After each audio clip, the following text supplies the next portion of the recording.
જયરાજસિંહે અનોખું ટ્વીટ કર્યું છે. જયરાજસિંહનું ચૂંટણી પંચ પર સવાલ ઊભું કરતું અનોખું ટ્વીટ સામે આવ્યું છે. બે પ્રકારના કોરોના હોવાની જયરાજસિંહે શોધ કરી છે. વિધાનસભાની પેટા ચૂંટણીમાં કોરોના નહીં, સ્થાનિક સ્વરાજની ચૂંટણીમાં કોરોના. જયરાજસિંહના ટ્વીટ પરથી ચૂંટણી પંચ પર સવાલ ઉઠ્યા છે. જે રીતે ગરબામાં કોરોના છે અને ચૂંટણીમાં કોરોનાને મુક્તિ છે, પેટા ચૂંટણીમાં કોરોના ન નડે. સ્થાનિક સ્વરાજ્યની ચૂંટણી માટે નબળી કામગીરીથી કોરોનાનો મુદ્દો બનાવવામાં આવ્યો છે. જયરાજસિંહનું ચૂંટણી પંચ પર સવાલ ઊભું કરતું એક અનોખું ટ્વીટ આવ્યું છે. નોંધનીય છે કે ગુજરાતમાં આગામી મહિનામાં વિધાનસભાની પેટા ચૂંટણીને લઈને હાલ રાજકીય ગરમાવો જોવા મળી રહ્યો છે. ભાજપ કોંગ્રેસ બંને પક્ષ દ્વારા હાલમાં એડી ચોટીનું જોર લગાવવામાં આવી રહ્યું છે. જોકે બીજી તરફ રાજ્યમાં કોરોના કાળની વર્તમાન પરિસ્થિતિને લઈને સ્થાનિક સ્વરાજની ચૂંટણી મોકૂફ રાખવામાં આવી છે. રાજ્યમાં 6 મહાનગરપાલિકા, 55 નગરપાલિકા અને 231 તાલુકા પંચાયતની સામાન્ય ચૂંટણીની મુદ્દત નવેમ્બરમાં પૂરી થઈ રહી છે. જોકે વિધાનસભાની પેટા ચૂંટણી યોજાવાની છે, પરંતુ સ્થાનિક સ્વરાજની ચૂંટણીમાં હવે નવો ટ્વિસ્ટ આવ્યો છે. ચૂંટણી પંચ દ્વારા તેને મોકૂફ રાખવાનો નિર્ણય લેવામાં આવ્યો છે. છેલ્લા થોડા દિવસોથી સ્થાનિક સ્વરાજ્યની ચૂંટણીને લઈને અટકળો ચાલી રહી હતી. ત્યારે જયરાજસિંહનું ચૂંટણી પંચ પર સવાલ ઊભું કરતું એક અનોખું ટ્વીટ આવ્યું છે. બે પ્રકારના કોરોના હોવાની જયરાજસિંહે શોધ કરી છે. વિધાનસભાની પેટા ચૂંટણીમાં કોરોના નહીં,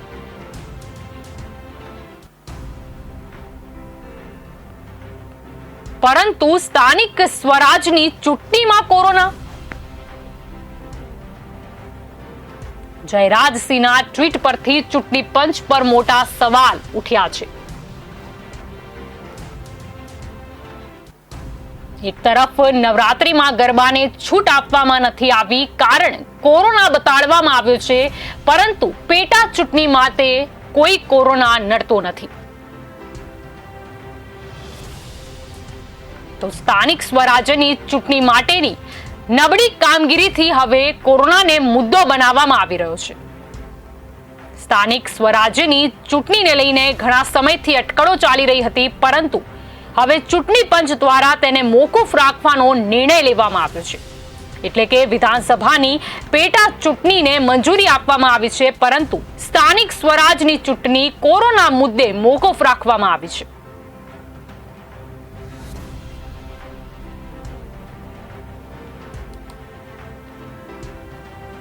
ગુજરાતમાં આગામી નવેમ્બરમાં વિધાનસભાની પેટા ચૂંટણી યોજાવાની છે, પરંતુ કોરોનાની વર્તમાન સ્થિતિની સમીક્ષા કરતા સ્થાનિક સ્વરાજની ચૂંટણી મોકૂફ રાખવામાં આવી છે. રાજ્ય ચૂંટણી આયોગે ગઈકાલે અખબારી યાદી બહાર પાડી હતી, જેમાં લખ્યું હતું કે સ્થાનિક સ્વરાજ્યની સંસ્થાઓની ચૂંટણીનો વ્યાપ અને કોવિડ-19ની મહામારીની પરિસ્થિતિની સમીક્ષા કરતા રાજ્ય ચૂંટણી આયોગે આ ચૂંટણીઓ આગામી 3 માસ સુધી મુલતવી રાખવા જાહેરનામું પ્રસિદ્ધ કરેલ છે અને 3 માસ બાદ મહામારીની પરિસ્થિતિની પુનઃ સમીક્ષા કરી ચૂંટણીઓ યોજવા નિર્ણય કર્યો છે.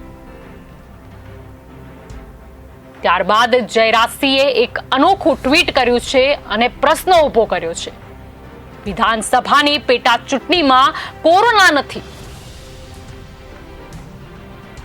તો પછી સ્થાનિક સ્વરાજની ચૂંટણીમાં કોરોના કઈ રીતે આવી ગયો? આ તો એવી જ પરિસ્થિતિ થઈ કે આમ જનતાના મનમાં પણ જ્યારે સવાલો ઉભા થઈ રહ્યા છે કે નવરાત્રીમાં ગરબાને છૂટ નથી, પરંતુ રાજકીય પ્રસંગો કરવા, રાજકીય તાઇફાઓ કરવા માટે છૂટ આપવામાં આવી છે. પેટા ચૂંટણીને છૂટ છે, પરંતુ નવરાત્રિના ગરબા બંધ છે.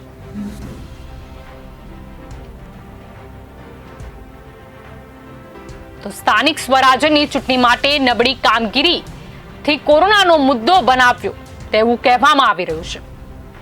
જયરાજસિંહનું ચૂંટણી પંચ પર સવાલ ઉભું કરતો એક અનોખો ટ્વીટ સામે આવ્યું છે. નોંધનીય છે કે રાજ્યની સ્થાનિક સ્વરાજ્યની સંસ્થાઓ 6 મહાનગરપાલિકા, 55 નગરપાલિકા, 31 જિલ્લા પંચાયતો, 231 તાલુકા પંચાયતોની સામાન્ય ચૂંટણીઓ, જેની મુદ્દત નવેમ્બર 2020 માસમાં પૂર્ણ થતી હતી. પરંતુ હવે કોવિડ-19ની મહામારીની પરિસ્થિતિની સમીક્ષા કરતા રાજ્ય ચૂંટણી આયોગે આ ચૂંટણીઓ આગામી 3 માસ સુધી મુલતવી રાખી દીધી છે. હવે પ્રશ્ન ઉભો થાય છે કે ગરબામાં કોરોના છે, પરંતુ પેટા ચૂંટણીમાં કોરોનાની મુક્તિ છે.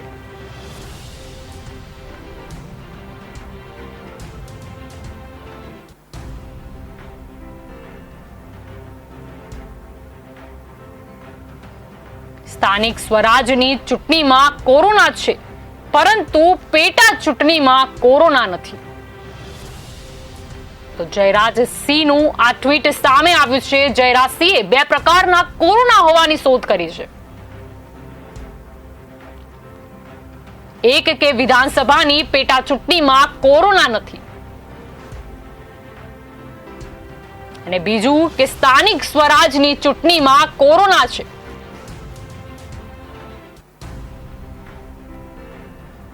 જયરાજસિંહના ટ્વીટ પરથી ચૂંટણી પંચ પર બેવડી નીતિના સવાલ ઉઠ્યા છે.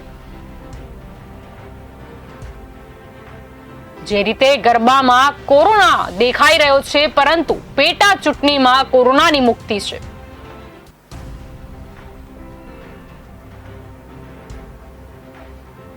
જયરાજસિંહે પોતાની ટ્વીટ દ્વારા તંત્ર પર વ્યંગ કર્યો છે. જયરાજસિંહે તંત્રની બેવડી નીતિ સામે અલગ પ્રકારે વ્યંગ કર્યો છે. જયરાજસિંહે ટ્વીટ દ્વારા જણાવ્યું છે કે 2 પ્રકારના કોરોના હોય છે. એક કે વિધાનસભાની પેટા ચૂંટણીમાં કોરોના નથી, અને બીજું કે સ્થાનિક સ્વરાજની ચૂંટણીમાં કોરોના છે.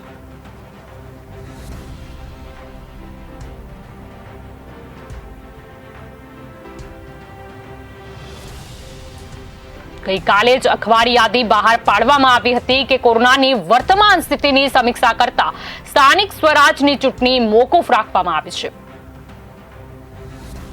પરંતુ ગુજરાતમાં આગામી નવેમ્બરમાં વિધાનસભાની પેટા ચૂંટણી યોજાવા જઈ રહી છે.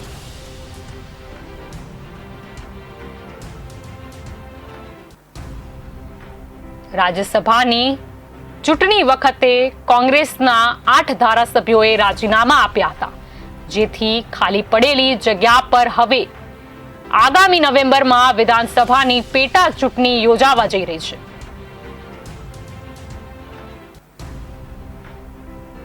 ત્યારે હવે જયરાજસિંહનું એક અનોખું ટ્વીટ સામે આવ્યું છે.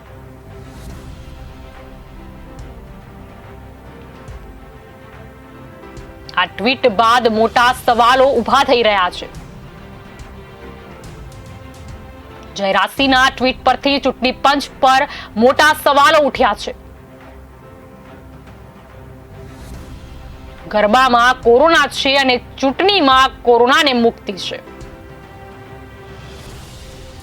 પેટા ચૂંટણીમાં કોરોના નથી નડતો, પરંતુ સ્થાનિક સ્વરાજની ચૂંટણીમાં કોરોના. તો શું સ્થાનિક સ્વરાજ્યની ચૂંટણી માટે નબળી કામગીરી હોવાથી તેને મુલતવી રાખવામાં આવી છે? આ સવાલ અહીં ઊભો થઈ રહ્યો છે. તો જયરાજસિંહનું ચૂંટણી પંચ પર સવાલ ઊભું કરતું એક ટ્વીટ આવ્યું છે. જયરાજસિંહે 2 પ્રકારના કોરોનાની શોધ કરી છે. એક કે વિધાનસભાની પેટા ચૂંટણીમાં કોરોના નથી,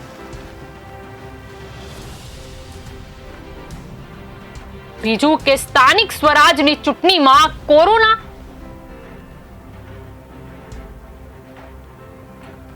જો કોરોનાની વર્તમાન સ્થિતિ ખરેખર ભયજનક છે તો પછી આગામી નવેમ્બરમાં વિધાનસભાની પેટા ચૂંટણી કેમ યોજાવા જઈ રહી છે તેવો પ્રશ્ન પણ જનતાના મનમાં ઉઠી રહ્યો છે. જો કોરોનાની વર્તમાન સ્થિતિની સમીક્ષા કરતા સ્થાનિક સ્વરાજની ચૂંટણી મોકૂફ રાખવામાં આવી છે તો પછી નવેમ્બરમાં વિધાનસભાની પેટા ચૂંટણી કેમ યોજાવા જઈ રહી છે તે પ્રશ્ન અહીં લોકોના મનમાં ઊભો થઈ રહ્યો છે. તો જયરાજસિંહનું ચૂંટણી પંચ પર સવાલ ઊભું કરતું એક અનોખું ટ્વીટ આવ્યું છે. ત્યારબાદ ઘણા પ્રકારના પ્રશ્નો ઉઠી રહ્યા છે. વિધાનસભાની પેટા ચૂંટણીમાં કોરોના નથી, પણ સ્થાનિક સ્વરાજની ચૂંટણીમાં કોરોના કેમ છે?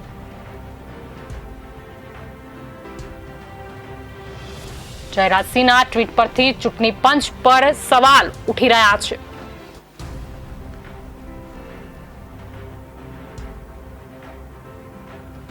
જે રીતે ગરબામાં કોરોના છે પરંતુ પેટા ચૂંટણીમાં કોરોનાની મુક્તિ છે, તેવી જ રીતે પેટા ચૂંટણીમાં કોરોના નડતો નથી પરંતુ સ્થાનિક સ્વરાજની ચૂંટણીમાં કોરોના નડે છે. શું સ્થાનિક સ્વરાજની ચૂંટણી માટે નબળી કામગીરી છે એટલે કોરોનાને મુદ્દો બનાવીને ચૂંટણી મોકૂફ રાખવામાં આવી છે તેવો પણ પ્રશ્ન અહીં ઊભો થઈ રહ્યો છે.